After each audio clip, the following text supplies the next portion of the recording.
90% of the work that you do is not making you money. You can sit at your desk all day, feel productive, feel like you're moving the business forward, and not make a dollar. There are 5 forms of hidden distraction that make you feel effective, but keep you trapped at your desk, making nothing forever. Even after eliminating half of these distractions, the other half kept me chained at my desk 8 hours every day for an entire year without making a cent. After I broke free from these distractions, I was finally able to start earning money online, and I was able to scale my business to achieve time and location freedom. In this video, I'm going to break down the 5 levels of procrastination for entrepreneurs and exactly how I overcame them so you can too. Of the 5 different levels of procrastination, there's only one that's clearly and obviously procrastination, and that's the first level here, and that is online entertainment. When I'm talking about online entertainment, I'm talking about things like binge watching, like scrolling, like playing video games, being online for the pure purpose and intention of entertaining yourself. Nothing else,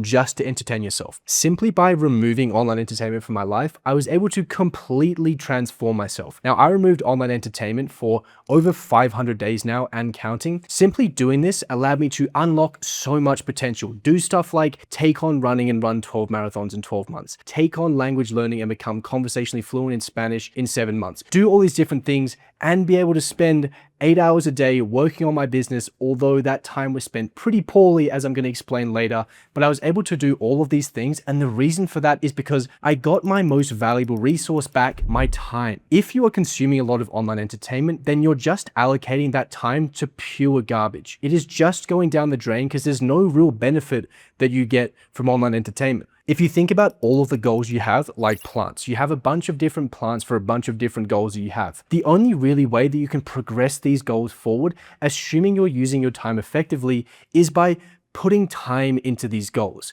Putting time into your goals is like watering the plant. And simply by consuming online entertainment, all you're doing is you're taking your watering bucket and you're pouring water down the drain.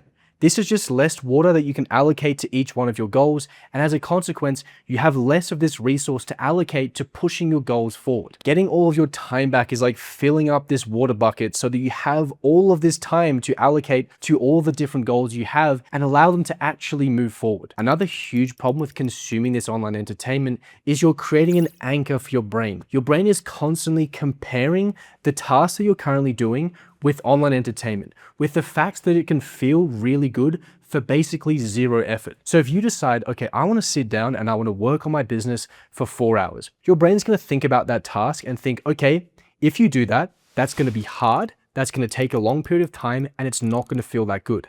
In contrast, I could go and scroll, or I could go binge watch a bunch of shows. That's going to be really easy. I can do it right now, and it's going to feel absolutely amazing. Your brain is always going to want to choose that easy thing, and therefore you're anchoring all of the decisions to move forward in life and comparing that to do things that are much easier and feel a whole lot better. This means that your brain is never going to actually want to gravitate towards these goal-oriented actions, which makes it so much harder to do them. And if it's harder to do them, there's just more friction. You do them less often, you progress a lot slower, and the chance of you giving up is a lot higher. And that's the last huge problem that online entertainment has, is that it really increases the chance of you giving up. And the reason for that is it trains you to be impatient. If you're always doing things that give you instant reward, instant gratification for doing essentially nothing, if you have to go out and you have to build a business, and maybe it takes you a few months and you don't earn any money, maybe it takes you a year, the chances are that because you've continually trained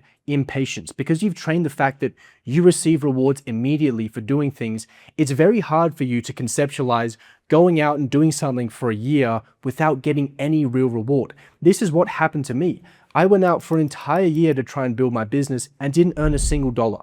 If I was consuming online entertainment, I would have given up, simply because I would have trained the trait of impatience. I would have given up probably by about month 2 at most. There's not a chance on earth that I would be able to stick it out and see the business really grow and give me the time and location freedom that I was looking for. If you train this impatience, you're training the fact that you need to receive things quickly. It increases the chance of you giving up, and giving up in the game of business is the only way that you can fail. So for the first level of procrastination, online entertainment, what I did here is I simply got rid of it. I got rid of it from my life. I've been living without it for over 500 days and never going back.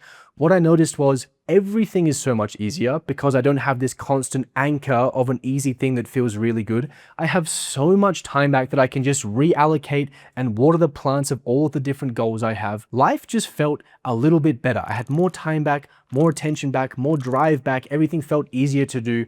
This is something that I look at and I go, my God, this is probably one of the best decisions I've ever made. But that's it for the forms of procrastination that are obvious. It's very obvious that if you're scrolling, you're doing nothing but wasting your time. But after that, it gets a little bit more deceptive. And this is where you can feel productive, but you can end up spending all day at the desk earning $0. So the second level of procrastination here for entrepreneurs is consuming business and self-improvement content. When we consume all of this content, all this information, you might think the problem is, okay, well, I'm just sitting at my computer and just watching stuff all day. That's the problem. I'm just wasting my time. But it's actually a lot worse than that, because what you're doing is you're receiving a huge amount of information. And you might think, well, knowledge is power. It's great to receive all this information, but oftentimes it's not. See, in the brain of an entrepreneur, it can often be very, very fragile because you have full control over what's going on, because you have all these different possibilities.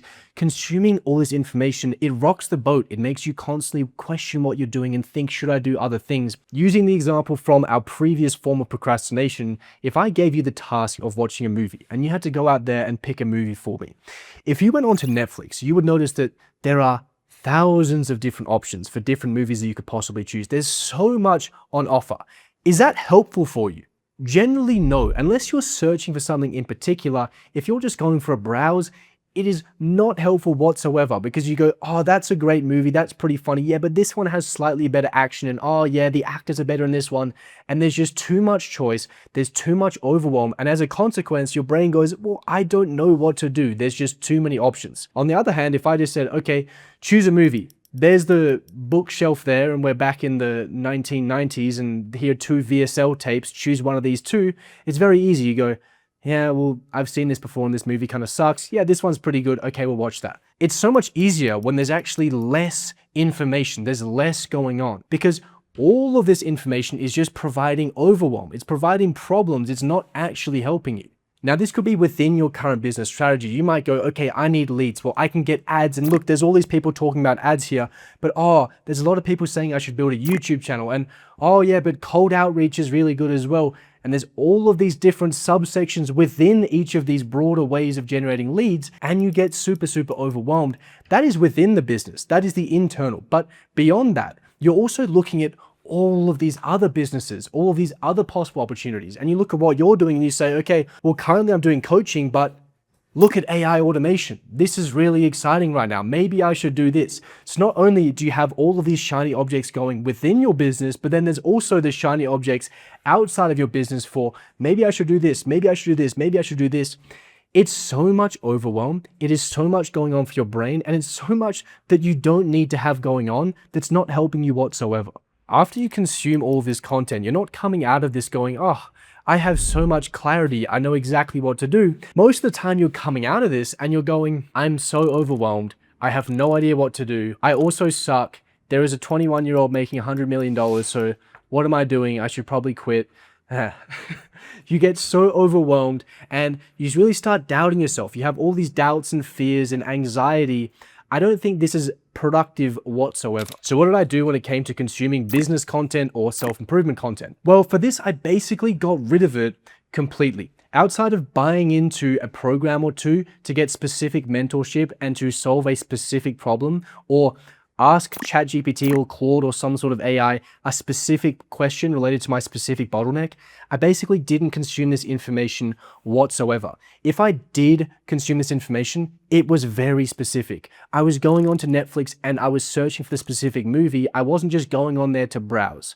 Obviously, that is a metaphor. I wasn't going on Netflix, but you get the point. I wasn't browsing information. I would be searching for a specific problem that I had to see if there was information that I could use to resolve that problem right then and there.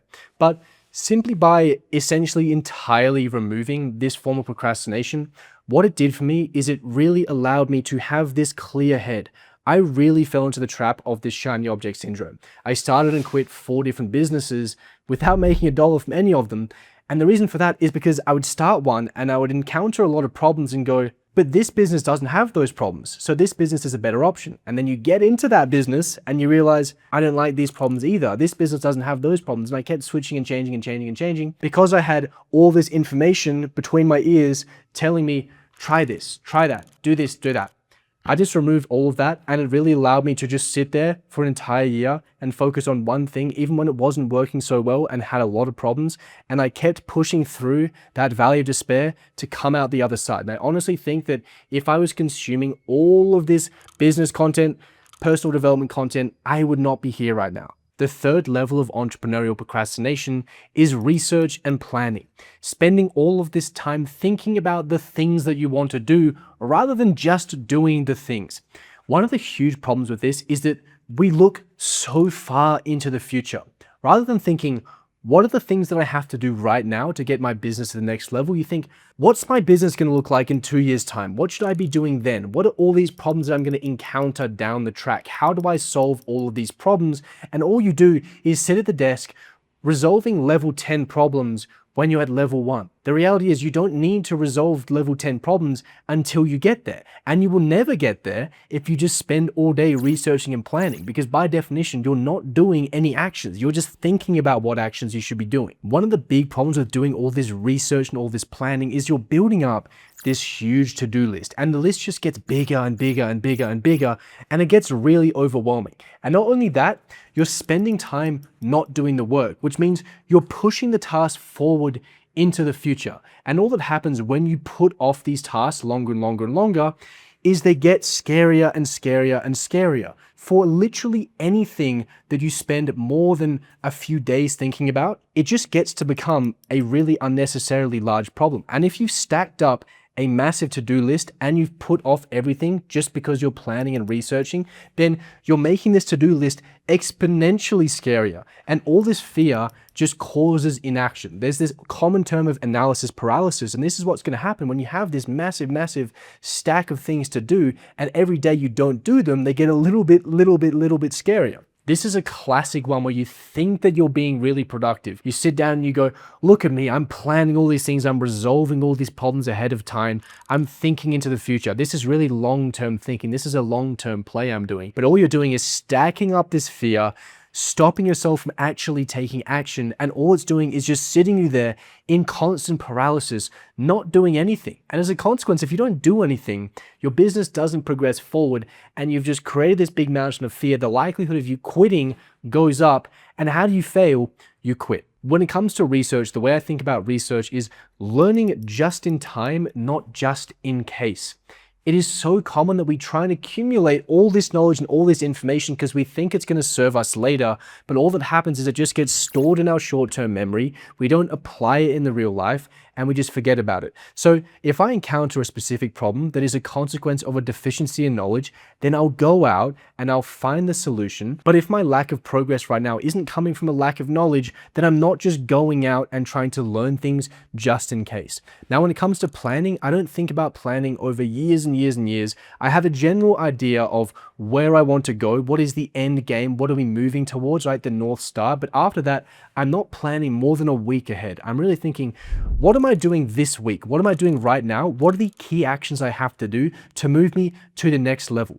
A lot of the big problem with research and planning is you're trying to resolve problems at level 10, 11, 12, 13, 14, 15, rather than looking at, okay, I'm currently at level 1 or level 2.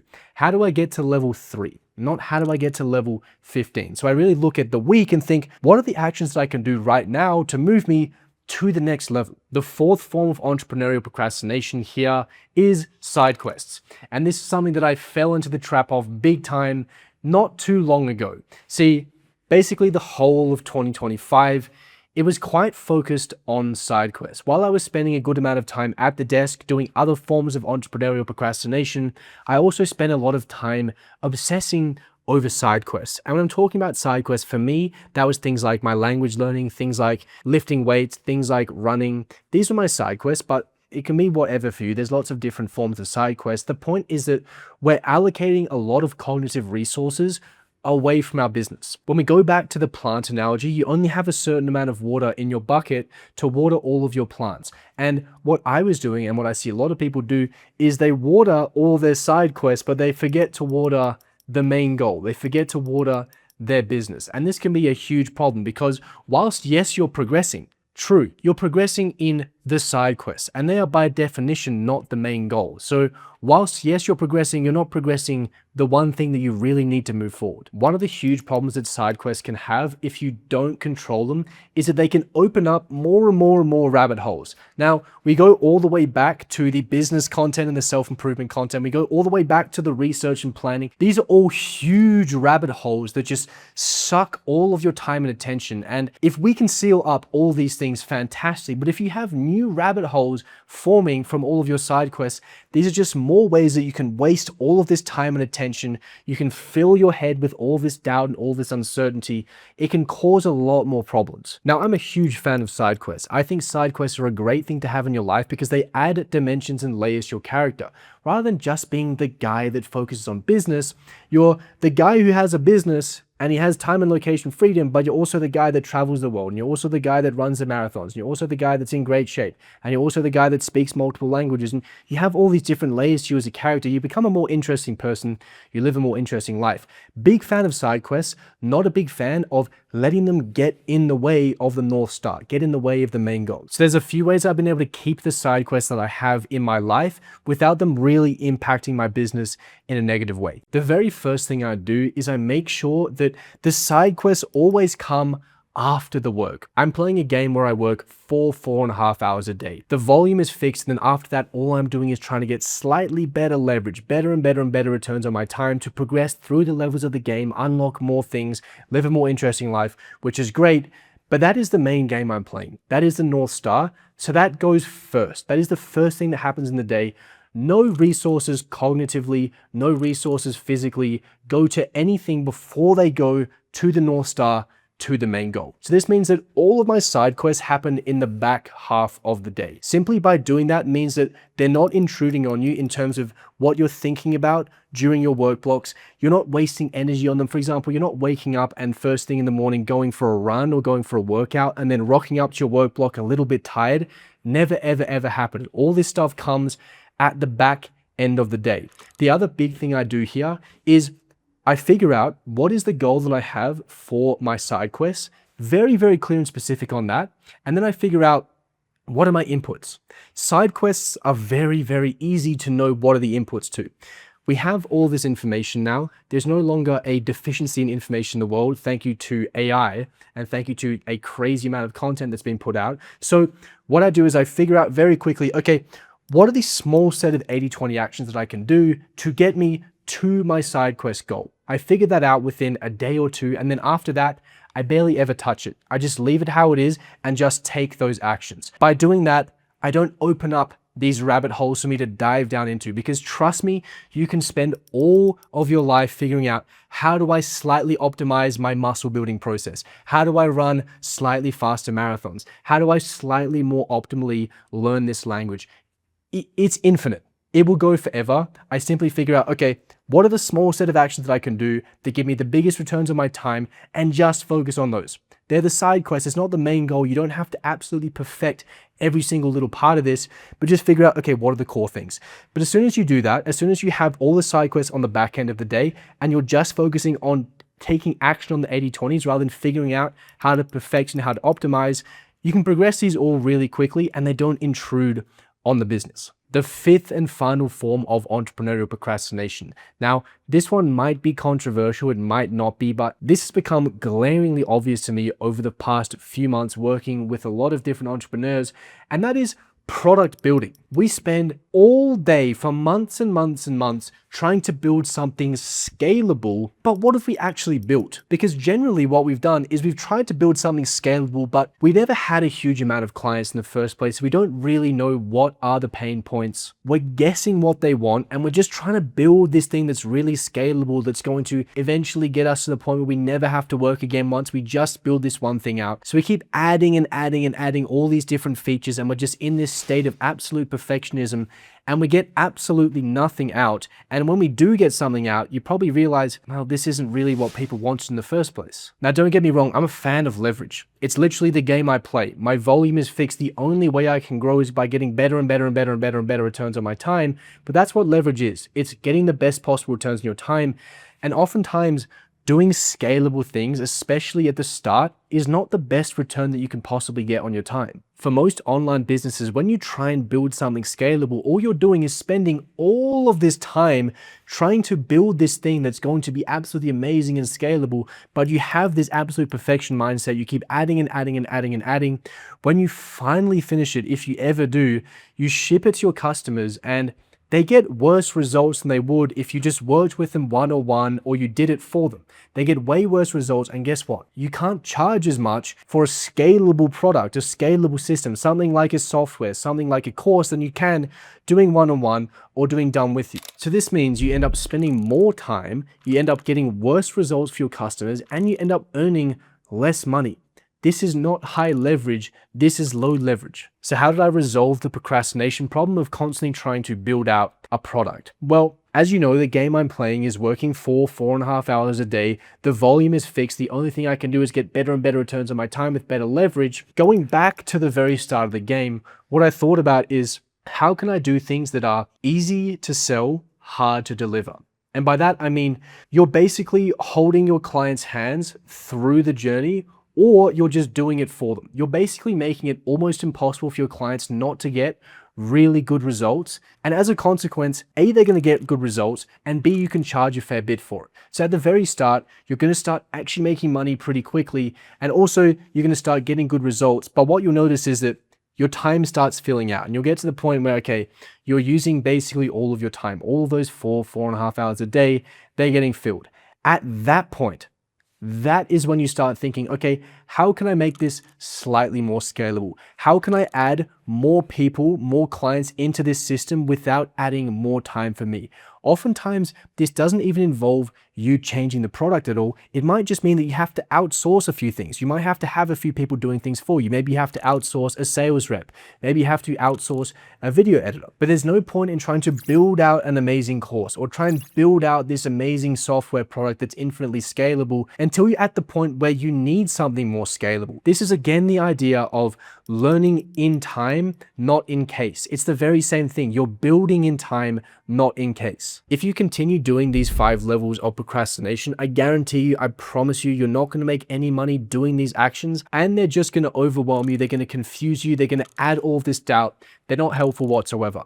Now, if you want to start using your time effectively and actually doing the actions that grow your business and earn you more and more money, you can join the Modern Monk community for free. One of the first things we do is figure out what are your inputs? What are the small set of 80-20 actions that you can do that actually grow your business and take you to the next level so you can earn more and more and more money and scale your business faster, spending less time at the desk. So I'll leave a link in the description below for that. For everyone else, if you want to figure out exactly how to become so consistent, you don't need luck, you can check out this video right here. So I'll either see you in the Modern Monk community or in that video. Cheers.